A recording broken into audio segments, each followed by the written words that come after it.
Good morning, everybody. Betting for breakfast, powered by the Sharp app. I'm Mark Drumheller. I'm here with Dave Gleckner. The Elite Eight, we are down to in March Madness, the NCAA tournament, and we've had an action-packed filled night last night. Games were incredible. St. Pete's, people going crazy. Oh man. Cox are the story of the NCAA tournament. We are down to 8 teams, Dave. We're going to hit all 4 games today. If we have some time at the end, we can throw out some best bets outside of the tournament. But this one's going to be all about the Elite Eight. Dave, how are you feeling about the action coming into today? 2 games today, Nova, Houston, Duke, Arkansas. It's been an incredible tournament. Absolutely incredible. I mean, to think this was the year everybody said, hey, I mean, they've said it a few years in recent memory, but you can't trust anybody. You can't trust the ones. Anyone could win this. 20 teams could win this. Well, I'll tell you what, even in those 20 teams, St. Pete's wasn't one of them. And I would say Miami wasn't one either. And Arkansas probably wasn't another. So it was more than 20. And it's just been an awesome event. It's great to see fans back in the stadium. It's just been fun, man. I can't even explain it any better than that. I got 2 teams left that I had some futures on, Nova and Kansas. But I think Houston's the team to beat right now. Yeah. Love the Cougs, man. Love the Cougs. Absolutely. Going to talk about that game in a bit. It's been a wild tournament, man. It's like when you look at the beginning with like Kentucky going out early, it's funny because, speaking of Kentucky, prior to the tournament, one of the main things that I uncovered was last year, like if you ran a moneyline parlay open-ended with Baylor throughout the tournament, you'd ended up paying like 7-1 as opposed to 3-4-1 that you would have gotten at the beginning of the tournament. And instead of just placing the futures ticket, if you like a team, run the money line parlay. Obviously, Kentucky was the team I thought that was going to win the whole thing. If I did that with Kentucky, would have been over real quick, right? Yeah. For me. But imagine the flip side. Like, imagine if somebody went crazy and is like, I'm going to go money line parlay open-ended with St. Pete's, and they're running this all the way throughout the tournament. I mean, it would be an incredible story. Like, you would be, it would be unbelievable. Last night, they took a couple shots. They get down 4 at half. And you're like, all right, now Purdue, it's over. Like, they hung in for a little bit, but now Purdue's going to take the second half. And they come out with an 8-0 run and just put it right back on Purdue. Jaden Ivey looked like, I don't know, a high school player. Yeah. He couldn't even do anything against 6'6" guys. It just they pressed. Purdue definitely felt the heat, and St. Pete's is not feeling any heat. They're riding this wave of just momentum, and it's pretty fun to watch, man. It's awesome. And it's like we always think of Cinderellas. And, when we do, we think of it in the context of Miami, right? Like, hey, an 11 seed coming out of the ACC. Yeah. No one expected them. Like, wow, they're in the Elite Eight, We don't think of a Cinderella as a 15 seed because they never get there. Like, it's almost like they're not even good enough. They're like the Cinderella. Like, it's being what, 4 all time got to Sweet 2. Yeah, I don't know. It's something. I don't think any of them got to the Elite Eight. I think they're the first one in the Elite Eight. Yeah, I was just thinking Florida Gulf Coast got to the Sweet 16, and there was one other team. I think that they were the third just to the Sweet 16. It's crazy. Incredible. But we're going to break down each of the 4 games today. We're going to talk about today's games first, then we're going to get into tomorrow's games. But before we do, guys, the best way to get sharp for March Madness is to download the Sharp app, right? So make sure you go to your app store. If you don't have the Sharp app, download the app and get into the free Discord. The links are below in the description here. You can get into the Discord, sweat out the games with everybody, get a feel for the app, right? The app tracks your bets. You get the best numbers of all your favorite sports books, BetMGM, FanDuel, Barstool, DraftKings, you name it, PointsBet, Caesars, they got it, right? So you can go in there, you get the best numbers, you track your bets, right? So you can keep track of the money you're making, ROI, all that good stuff right on the Sharp app. Plus, there's a ton of content. You can get all the shows, college basketball, everything right in the Sharp app. So make sure you download that. And don't forget, hop into free Discord.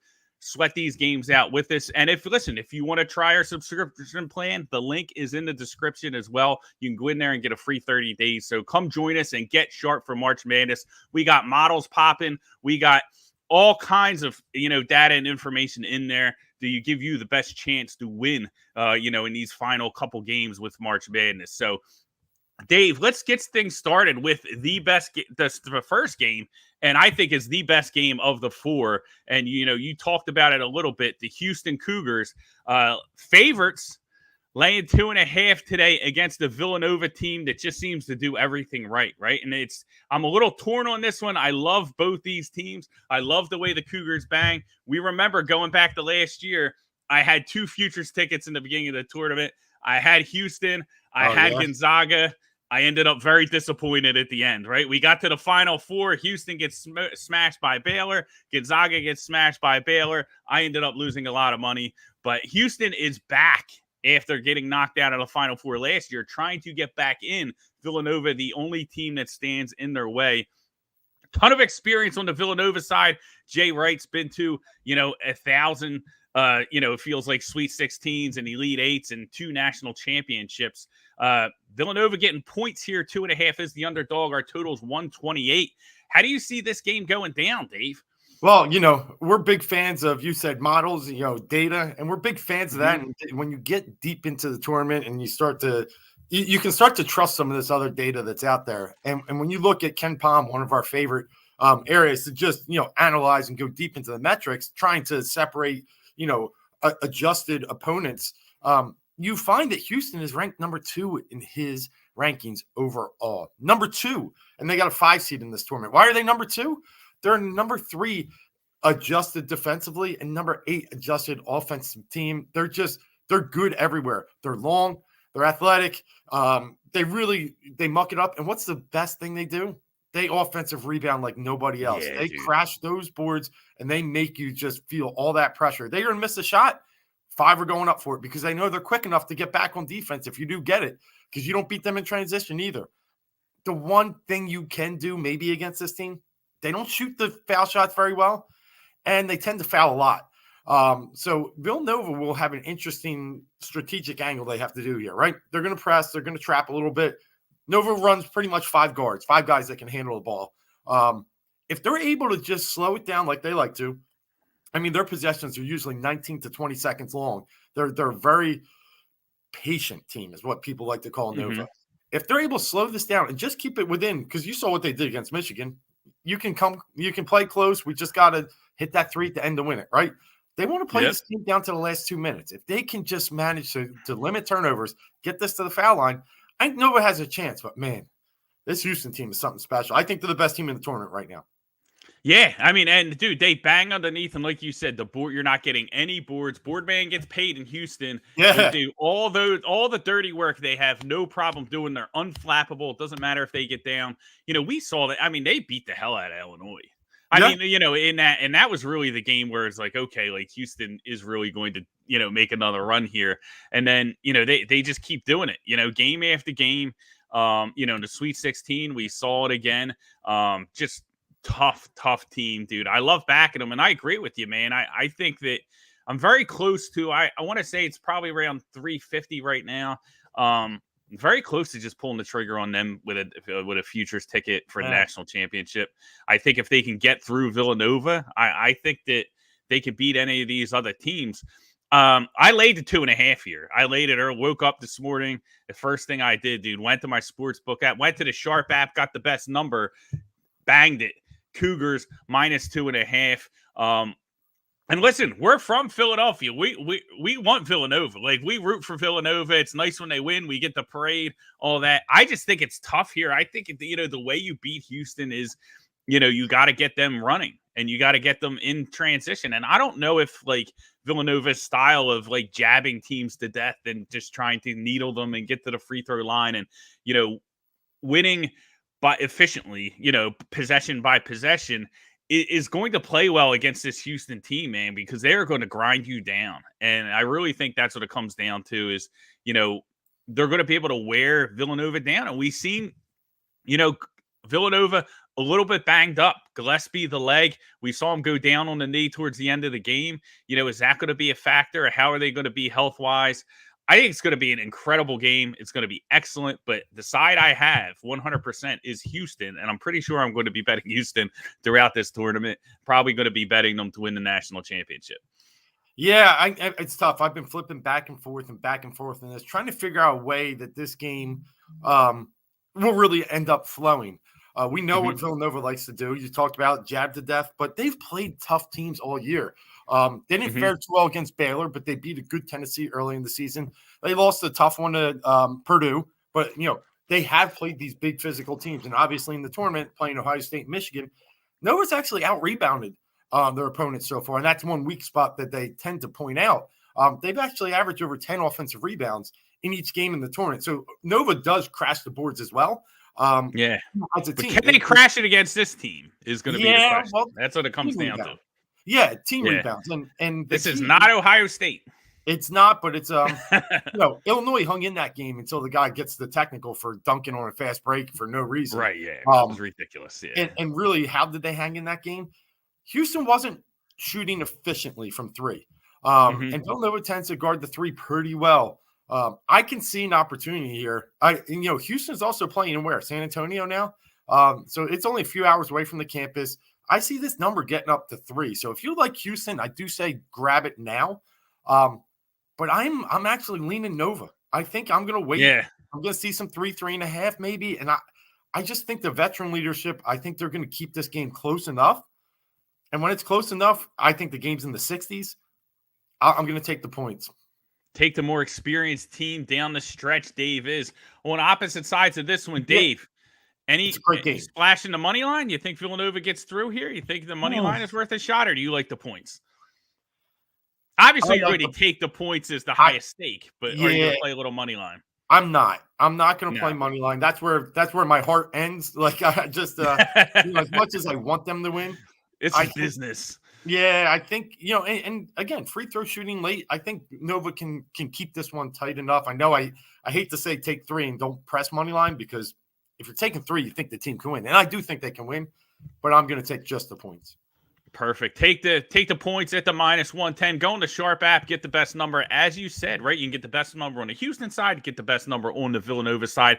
Guys, people checking in. Our guy Eric Royo, appreciate you checking in, brother. Let's get these wins today. Everybody else, drop your best bets in the comments. We want to hear what you guys are taking as well. Dave, let's move on now. That one, you hear the Houston side, you hear the Villanova side. This game, I have a lean, haven't bet it yet. We're looking at the Duke Blue Devils against Arkansas. We were on Arkansas, paid out very nice against Gonzaga. Got the double-digit spread. Didn't have to sweat that one. Wasn't on the money line, but it's okay. We take our wins. We move on. Duke here laying 4 against Arkansas. 147.5 on the total. Dave, this is a game. We've talked about Duke the whole tournament. Are they going to get the benefit of the whistles, right? And this is Arkansas. This is a team that needs to get to the free throw line. Another team that's how they run their offense. Obviously, not the most efficient shooting team. And they're playing a Duke Blue Devils defense. It doesn't foul a ton, right? They got Banchero underneath. They don't need to foul a ton. So, is Arkansas going to be able to get enough whistles to hang competitive with Duke, or is Duke's guard play going to be too much? Are they going to be able to win with margin in this one? The 4 points, I think, might be a little light. Like I said, haven't bet this one yet, but I'm leaning towards the Duke side.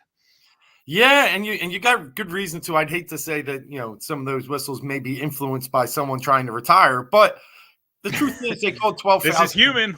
Yeah, they called 12 fouls against Duke the entire game, last game. I think Texas Tech might only had 14 or 15, so it wasn't like it was just swallow the whistle game. And if you do that against Arkansas, right, I think that plays in Arkansas's favor, actually, not in Duke's favor. Arkansas is the team that wants to get very similar to Houston, just not the same athletes. They want to muck it up, right?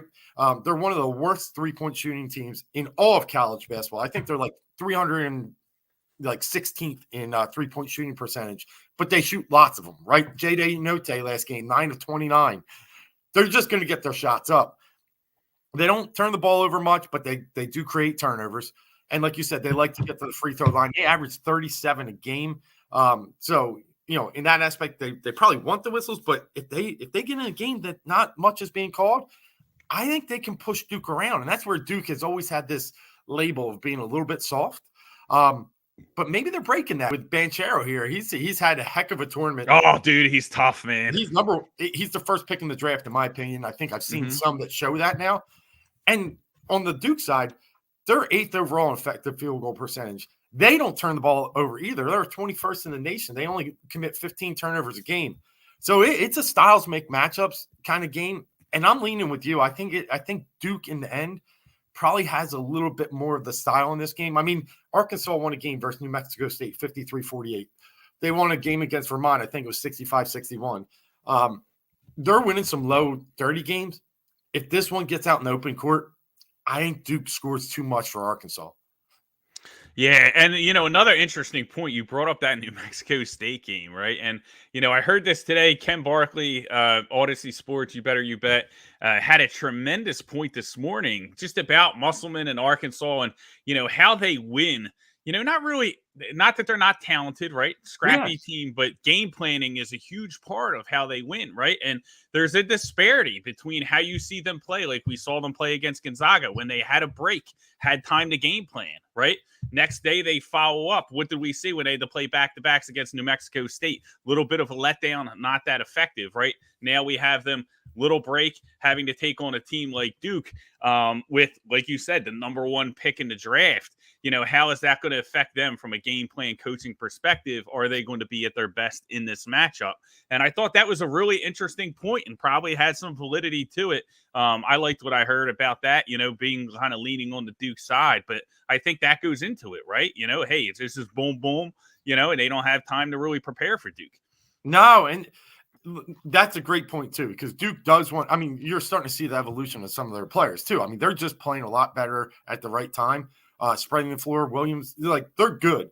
And if you're not, and if you don't have time to practice up against that kind of style, you're right. It could, because you don't see this in the SEC. You see the bang, obviously you see the Tennessees, the Kentuckys, right? Kentucky, Schwebe that's where they went down. They're not a good shooting team. You don't see this spread the floor style as much in the SEC. And I think you're right. I think that will be a tough adjustment in such a short period for Arkansas. But to give Arkansas credit, I mean, I think they're 17-3 in their past, or 18-3 in their past, 21 games.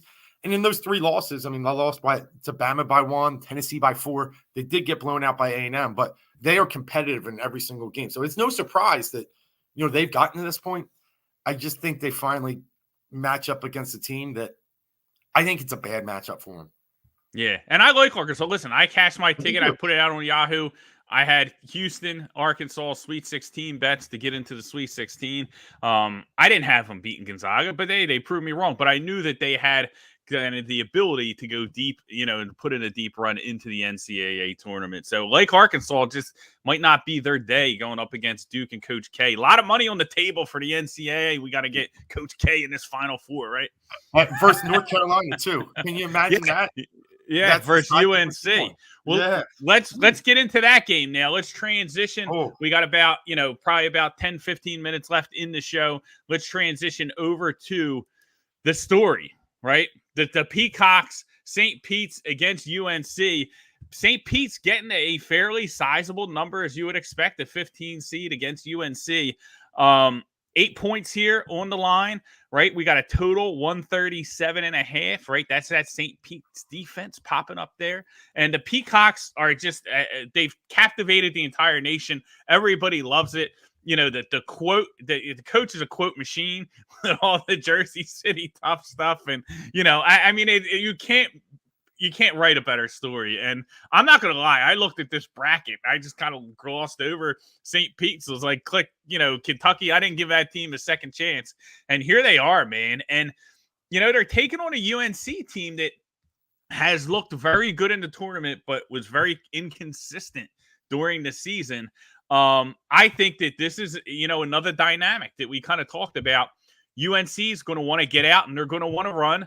St. Pete's is going to want to get this thing down possession by possession. They want, this game to end up a 1-possession game at the end, and they think that they can get the better shot selection at the end, be more efficient when it matters, and play tough defense and, squeeze out another victory. I don't know how long this run can go, Dave, with St. Pete's, but 8 points seems pretty juicy.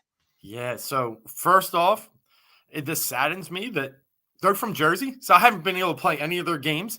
I know. We can't bet them. I know. I can't plug anything in Jersey. And have you seen their campus? I don't remember where you went to high school, but I'm guaranteeing it's nicer than St. Pete's college campus. Yeah, I know. Oh man. Oh, they were going on the bus to Philly yesterday or the day before in Adidas tracksuits that didn't even have the name of their team on it. They just went to Dick's and picked up some new. Like they can't even get someone to sponsor them. This team is just funny, man, and it's great. And here's the uniqueness of playing UNC right now. It's the lowest seeded team they've had to play yet. I mean, they've had to go through a 2 seed, a 7 seed, and a 3 seed. Well, here's the 8. I'm ready. Like this should be easy for us, but it's not. You're right. It's not. UNC is, again, you miss the tournament misses the way they seed some teams. UNC was hot down the stretch, playing good basketball. Got tripped up by Vodtech in the ACC, I think it was, but still they were starting to hit their stride. The dude, what's his name? The Oklahoma transfer, Manic. I mean, he's the key to their team. He's right. If he's hitting threes, you got a lot of problems because he's their heart and soul. And you saw it against Baylor when he got kicked out for that elbow, which I think was a little loose of a call. All of a sudden, Baylor runs right back into this, right? Goes on this huge run. So the key is really slowing down UNC. It's slowing that guy down. He's their heart and soul. But they're different. Like you said, St. Pete's has played some teams here. Purdue's not that. They try and play an efficient offensive style, but you take Ivy out, you saw what happens. But UNC, I don't think you have that choice here. You got to go after Manic, but after that, they got shooters. So it's a tough matchup. Would I take the 8? Yes, I'd absolutely take the 8. Don't get me wrong. I think the 8's the side. I do think 8's the side. I think you ride this wave. I just think Carolina is really starting to play some great basketball. They'll win this game. Yeah, money line. Yeah, money line. St. Pete's. No, I'm just kidding. I don't know, man. I'm kind of stuck on that's kind of the thing is I didn't believe in St. Pete's at all, right? And especially against Purdue. I was like, Purdue's gonna smash this team. I was telling people. I think I texted. I was texting people I think it was Adam Rosenberg, but I texted him I think that Purdue might win by 25, 30 points. I'm this could be it, for this team. And it's nuts what they're doing. And it's can they continue to do it and ride the wave? I don't know, man, but they play tough defense and they move the ball around, they get open shots, and they take advantage of them. And it's house money, man. There's something dangerous about a team that just doesn't care that they're not supposed to be there. Nobody told them they're not supposed to win, and I think it's awesome to watch. I hope as a fan that we continue to see this and it goes all the way to the Final Four. But I don't wager money based on that, right? So I think, if I want to have fun and root for St. Pete's, take the 8. Don't go crazy with the money line, right?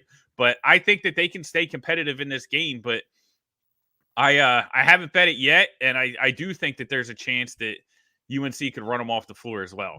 Yeah, I mean, crazy last night with UNC, right? They're down 3, I think, with a minute and a half, and Caleb Love stuts up, hits 2 big threes.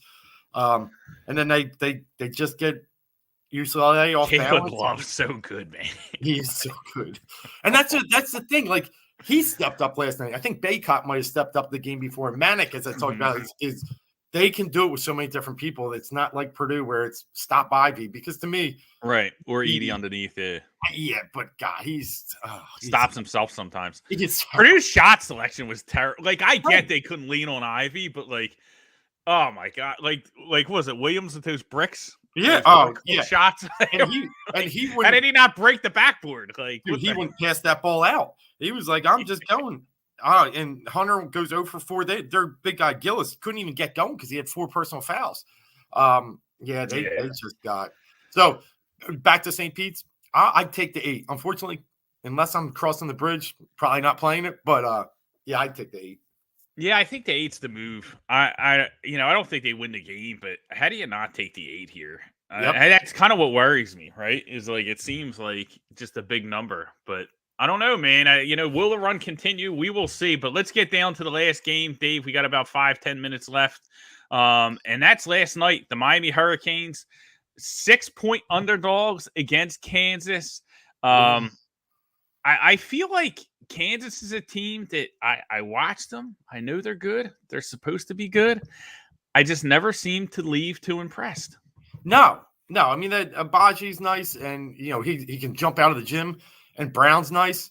But outside of that, like I'm just like, but they've really come around lately, and one of the big reasons they've started to, they're only in one seat left, obviously, is the resurgence or the play of Remy Martin. This guy, I think, I want to say he came back on the team late in the season. He was a transfer that they got over that was supposed to, put them. He was potential Big 12 Player of the Year, and then hardly played. And then all of a sudden, now here we go, guy off the bench, dropped 23. I think he had the first 11 or so as soon as he came in the game. He's big for them because outside of that, I mean, Abaji had 5 points last night. Yeah. If they didn't have this guy that they can lean on coming off the bench, I think that's been the key with Kansas here. But in the end, I'm with you. I don't leave any Kansas game saying, wow, that team's the best team in the nation. They're going to make a run, right? Like I said, like I'm probably taking Houston to win the national championship. And part of the reason I'm doing that is because, like, I think when you look at some of the other teams, like Duke, North Carolina, and Kansas, like I think they can match up well against them. And especially like a team like Kansas, like none of them really are at the point, or I guess elite enough. Like it's not like Baylor, where Baylor is like just smashing, running through teams, and they were strong defensively with Mitchell, and they could do things on both ends of the court. Like I don't see that with either of these teams. Duke, North Carolina defense, a little bit of a problem, right? So I think that kind of opens the door, and I think Kansas is, it doesn't put the fear in me, and I think Miami with this 6 points, I don't know. I think they're the play here as well. Yeah, I think I like the dogs outside of Houston, and Duke kind of like I feel like I like favorites today and dogs tomorrow. I know you're on a different side there of Villanova, but I think 6 points is, against this type of Kansas team, I could see this being, Kansas even squeaking one out at the very last minute. Yeah. I mean, I wasn't super high on Providence. I thought their numbers were a little bit fuzzy. I think they were somewhere like 48th in Ken Palm and getting a 4 seed. So, and they struggled to beat a team again that I didn't think was great coming out of the Big East, but and they played like they couldn't hit a shot to save their life in the first half. No. Like I had Providence in the 7.5, and I had. Yeah, and I was like dying. Like I'm like one of these shots has to go in. Like what is going on? And then they and then Kansas lets them back in the game. They shot 33% and almost won the game. Like if Kansas can't put these teams away, I'm with you. I think Miami's got that little hunger as well. They're a gritty team. Like I said, McGusty's been. I think he had 27 the other night. They're tough. And I think in the end, I would take the points, the 6 as well. It's weird. I think Villanova Houston winner is going to win this tournament. I think both of them can beat Kansas, and then you'll see what happens in UNC Duke. But I just look at it and I just say it's not Bill Self's best team, and he's due to choke one. It feels like the perfect spot. I'm even leaning Miami could go out right here. A little money line. Texas gave Kansas all the hurt the other day in the field house, took them to overtime right before the Big 12 tournament. Miami and Texas shape up as similar teams, and it just stop Martin. That's what it looks like anymore. Just stop the kid off the ball. Yep. So you think a little Miami money line. So let me give you a question right here. We'll wrap up with this one. Coming up to the last couple minutes of the show.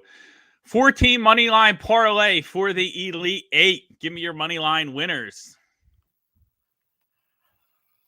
I'm doing it. All right, you put him on the spot. All right, it's Nova, Duke, UNC. Oh, Miami. The Canes. I love it, dude. I love it. All the one seeds are out. You're taking Nova on the money line parlay. All right. I guess I'm going there, but no. I pushed you. 3 ACC teams in the Final Four.